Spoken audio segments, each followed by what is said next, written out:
स्वर सुधा मंच पर प्रस्तुत है मालती जोशी की कहानी इतिश्री। आज खाना नहीं बनेगा क्या? कब से बन गया है। फिर परोसने का मुहूर्त कब है? जब आप कहें, मतलब कहना पड़ेगा, तभी खाना मिलेगा। रमा ने कोई जवाब नहीं दिया और वह रसोई में चली गई। जवाब देती तो पतिदेव और कोई नुक्ता निकालते। सीधी बात करना तो इस आदमी ने सीखा ही नहीं है। जब भी मुंह खोला है, उल्टी सीधी बात ही निकली है। खाने की बात को ही ले लें।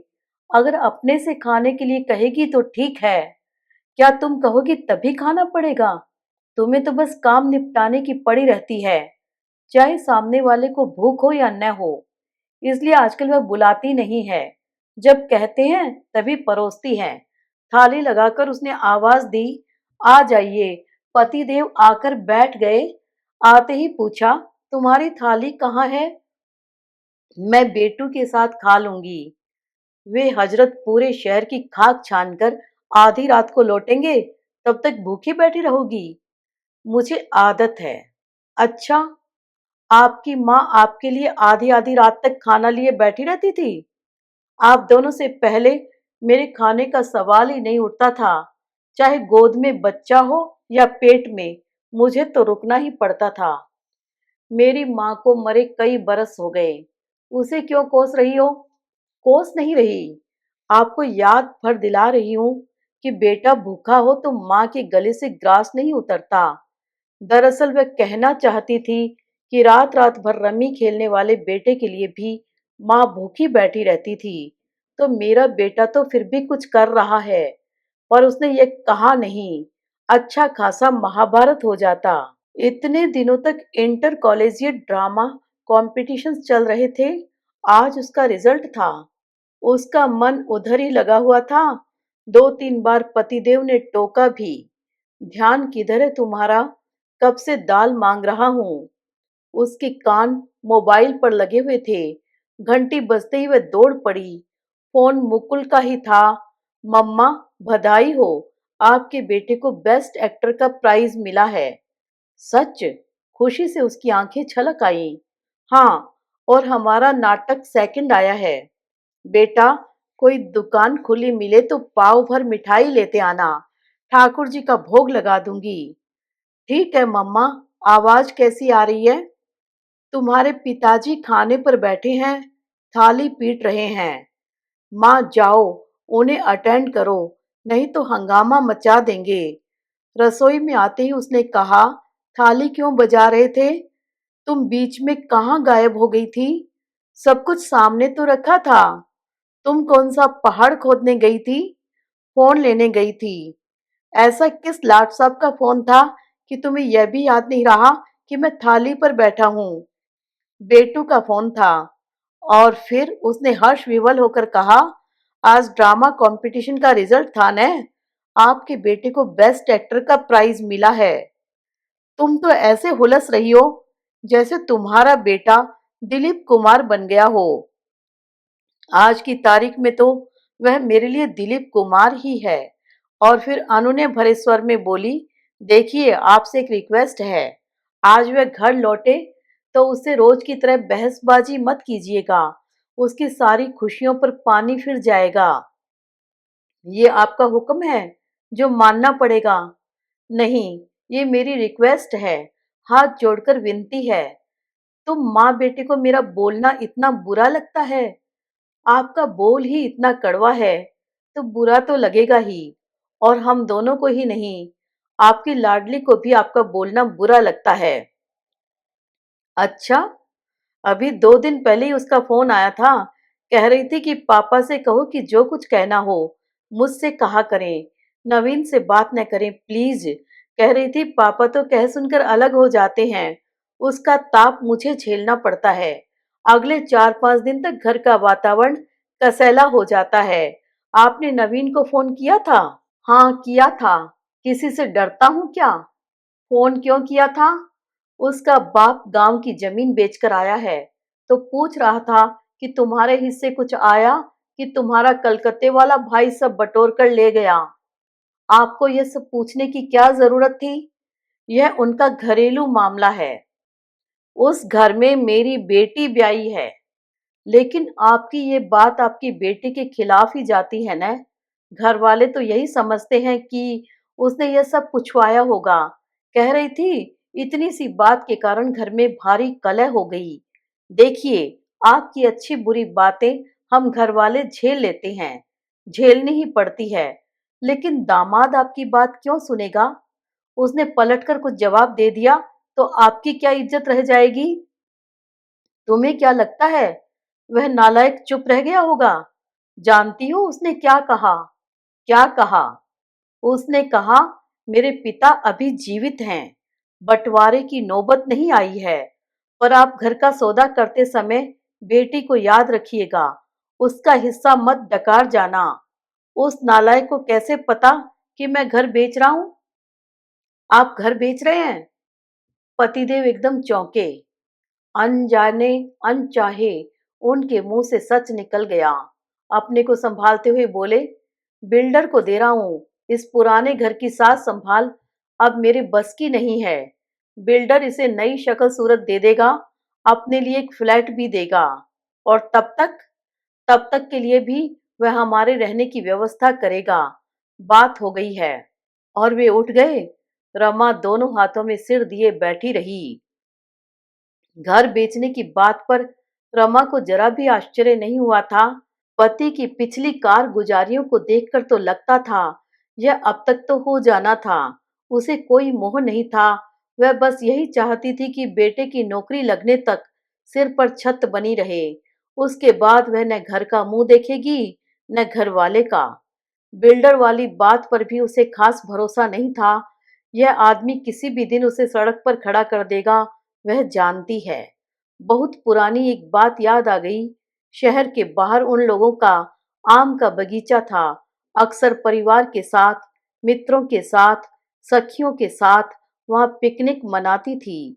आम के मौसम में इतने आम आते थे कि अचार मुरब्बे से बरनियां भर जाती थी। ढेर आम टोकरों में भर भर कर मोहल्ले में रिश्तेदारों में बंटते थे। एक बार पूरा सीजन निकल गया, घर पर एक आम नहीं आया। उस समय उसकी सास जीवित थी।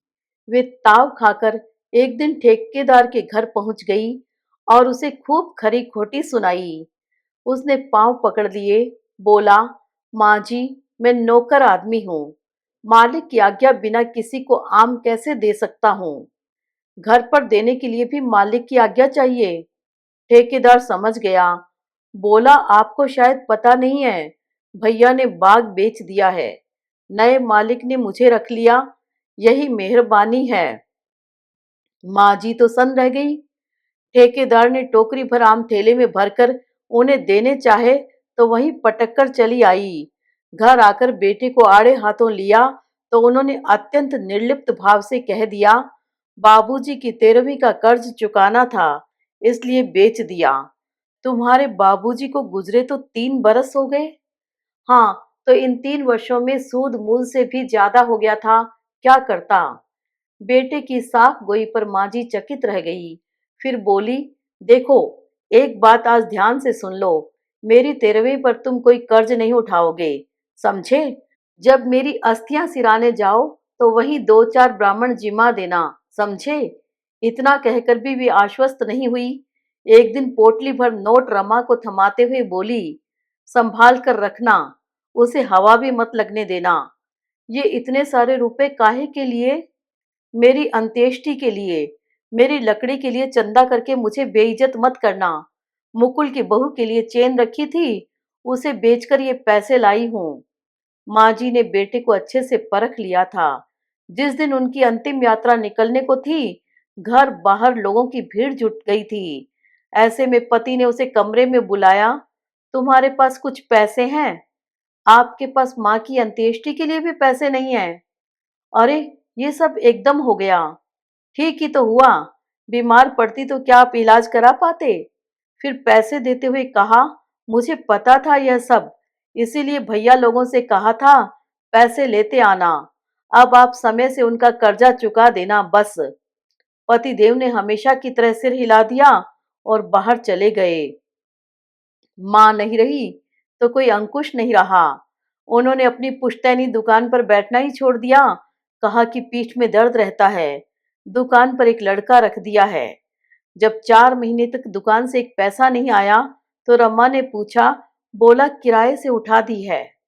उस पेशगी वाली रकम का क्या हुआ, यह उसने चाहकर भी नहीं पूछा, क्योंकि ऐसे प्रश्न हमेशा अनुत्तरित रहते आए हैं। एक दिन मुकुल उस ओर गया था। लौटकर उसने बताया कि दुकान का तो काया पलट हो गया है। वह पहचानी नहीं जाती। Cosmetics, artificial jewellery, greeting cards, महंगे खिलौने, गिफ्ट आइटम, पता नहीं क्या क्या है उसमें। उस बाजार में अलग ही नजर आ रही है। मुकुल ने बताया कि दुकान की सिर्फ शक्ल सूरत ही नहीं बदली है, बोर्ड भी बदल गया है। उस पर नया नाम है। उसने पति से जवाब तलब करना चाहा तो उन्होंने सपाट स्वर में कहा, पैसे की जरूरत थी, बेच दी। बताना तो था। हर बार तुम्हें बताना जरूरी है? बताता तो तुम क्या कर लेती? यह तो सच था। वह क्या कर लेती? बस वह चिंता में डूब गई। यही सिलसिला रहा तो गृहस्थी कैसे चलेगी? उसकी छोटी सी नौकरी है, उससे दोनों वक्त का चूल्हा तो जल जाएगा। पर गृहस्थी में और भी तो खर्चे होते हैं, उनका क्या? अपनी उधेड़ बुन में वह इतनी व्यस्त रही कि उसे कभी पता ही नहीं चला कि बच्चे इस बोझिल वातावरण से ऊब चले हैं। वे अपने स्नेह का, सुख का आलंबन कहीं बाहर ढूंढ रहे हैं। जिस दिन मीनल ने घर से भागकर शादी की, उस दिन उसे होश आया। मीनल के पापा ने बड़ा हंगामा किया। मुकुल ने बड़े शांत स्वर में उनसे कहा, आप उसके लिए कौन सा आईएएस लाने वाले थे जो इतना शोर मचा रहे हैं? उसकी कॉलेज की फीस तक तो आपसे भरी नहीं गई। कब से बेचारी को घर में बिठा रखा था। ऐसे में कोई भी भटक सकता है। वह तो अच्छा है कि लड़का परिचित है, पढ़ा लिखा है और कमाऊ है। हमें भी लगा कि बेटी ने ठीक ही किया। बाप के भरोसे बैठी रहती तो जिंदगी भर कुंवारी रह जाती। और जिस बेटी को फूटी कोड़ी भी नहीं दी, उसके यहाँ जमीन जायदाद का हिसाब मांगने पहुंच गए। बेशर्मी की हद होती है। उन्हें पक्का विश्वास हो गया है कि माँ और भाई की शह पाकर ही बेटी ने ये कदम उठाया है। तब से मुकुल उनकी आंखों में कांटा बन गया है। उससे वे हर बार फीस के लिए तरसाने लगे थे। हार कर रमा ने अपने भैया से गुहार की कि दाल रोटी का जुगाड़ तो मैं कर लूंगी, आप लोग मेरी राखी भाई दूज मानकर उसकी फीस का इंतजाम कर दें। राखी भाई दूज और फीस में कोई तारतम्य नहीं था, पर उसके भाइयों ने उसकी बात का मान रखा। बेटे ने भी आश्वस्त किया है कि मामा लोगों की पाई पाई चुका देगा।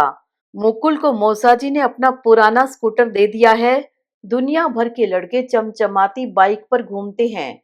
मुकुल अपनी खटारा स्कूटर खदेड़ता रहता है, पर उसके चेहरे पर शिकन नहीं आती। भगवान ऐसा समझदार बेटा सबको दे। बेटे की याद आते ही उसने घड़ी की ओर देखा। 11 बजने को थे। उसने सोचा वह आता ही होगा। कटोरी में राई नॉन लेकर वह खिड़की पर जा बैठी। गली में उसके स्कूटर की आवाज सुनते ही उसने दरवाजा खोल दिया। मुकुल स्कूटर से उतरा, गेट खोलकर भीतर आया। स्कूटर पार्क कर उसने गेट बंद किया। फिर माँ से बोला, माँ, गेट का ताला देना। 1 मिनट वहीं खड़े रहो, रमा ने कहा, और दोनों हाथों में राई नॉन लेकर उसकी नजर उतारने लगी। उसने हाथ ऊपर की ओर घुमाए ही थे कि पीछे से किसी ने उन हाथों को झटका दिया। पूरा राई नॉन आंगन में बिखर गया। ये क्या किया आपने? वह चीखी और रो पड़ी। वह कौन सी जंग जीतकर आया है जो उसकी आरती उतार रही हो? मुकुल भीतर आया। अपने पीछे दरवाजा बंद करते हुए उसने कसैले स्वर में कहा, वाह, इससे अच्छे स्वागत की तो मैंने कल्पना भी नहीं की थी। स्वागत किस लिए जनाब? आवारागर्दी करके लौटे हो, इसलिए? कहाँ थे अब तक? उन्होंने कड़कदार आवाज में सवाल दागा। पापा, रोज रोज एक ही प्रश्न पूछते हुए आप बोर नहीं होते? लेकिन मैं उत्तर देते देते ऊब गया हूँ। कुछ नया सोचिए न। अच्छा, तो यह बताओ, कॉलेज पढ़ने जाते हो या नाटक करने? यह प्रश्न पूछने का अधिकार सिर्फ उन्हें है जो मेरी फीस भरते हैं, मुकुल ने सपाट स्वर में कहा। बदतमीज, आवेश में उनका हाथ उठ गया, पर दूसरे ही क्षण वह जवान बेटी की बलिष्ठ मुट्ठी में कैद था। वह कसमसा गए। लगा कि और कुछ पल यह मुट्ठी ऐसे ही कसी रही तो उसकी कलाई चटक जाएगी। जैसे ही बेटे ने हाथ छोड़ा, वे फुफकार उठे, निकल जा मेरे घर से, अभी इसी वक्त। यह घर मेरे दादा परदादा का है। इसमें रहने का मुझे भी उतना ही हक है जितना आपको। जब आप अपना घर बनाएंगे, उससे बेशक मुझे बेदखल कर सकते हैं। मुझे कानून सिखाएगा तू? मम्मा, आप खाना लगा दो, मैं फ्रेश होकर आता हूँ। यह बहस तो चलती रहेगी। वह अपने कमरे में चला गया। रमा रसोई की ओर मुड़ी तो उन्होंने आवाज दी, सुनो। रमा रसोई के दरवाजे पर रुक गई। आज अगर तुमने उसे खाना दिया तो मेरा मरा मुंह देखोगी। रमा ने गर्दन को एक और झटका दिया और रसोई में जाकर खाना गर्म करने लगी। वे रसोई के दरवाजे पर आकर खड़े हो गए। तुमने सुना नहीं मैंने क्या कहा? मेरा मरा मुंह देखोगी जो उसे आज खाना दिया। रमा टेबल पर थाली कटोरी लगाती रही। उन्होंने फिर कहा, तुमने सुना नहीं मैंने क्या कहा? मेरा मरा। सुन लिया भई, सब सुन लिया। उसने झल्लाकर कहा, कितनी बार वही वही बात कहेंगे? What is the problem? पीछे से मुकुल की सख्त आवाज आई। उन्होंने देखा, उसकी आंखें अंगार हो रही थी। वे सहमकर पीछे हट गए।